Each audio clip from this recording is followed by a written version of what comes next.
გიორგი ახობაძე, როგორც ველოდით, ძალიან ვრცელი საბოლოო სიტყვით წარდგა სასამართლოს წინაშე. მან კიდევ ერთხელ ხაზგასმით ვამბობ, კიდევ ერთხელ ამხილა საგამოძიებო ორგანო, რომ მას ნარკოტიკული საშუალება საგამოძიებო ორგანოს თანამშრომლებმა ჩაუდეს.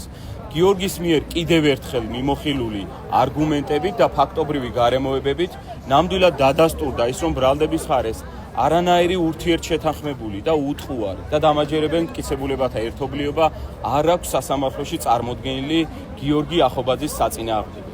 შესაბამისად, ის, რაზეც გიორგი ყურადღებას ამახვილებდა, მათ შორის გიორგიმ წარმოთქვა პირველ პროცესზე, აღკვეთის ღონისძიების შერჩევის ეტაპზე, იგი თავდაპირველი ეტაპიდანვე, იმ წამიდან, როცა გიორგი ახობაძეს ჩაუდეს ნარკოტიკული საშუალება, უნდობლობას უცხადებდა საგამოძიებო ორგანოს თითოეულ წარმომადგენელს და თქვენ ძალიან კარგად გახსოვთ, აღკვეთის ღონისძიების პროცესზე გიორგიმ შესთავაზა ბრალდების მხარესაც და სასამართლოსაც, რომ იგი თანახმა იყო ამ პირობებში, საჯაროობის პირობებში ჩაეტარებინა მას შემოწმება ნარკოტიკულ საშუალებას და დადასტურდებოდა, რომ იგი არის სრულიად სუფთა, რაც დღეს დაძინა და კიდევ ერთხელ განმარტა.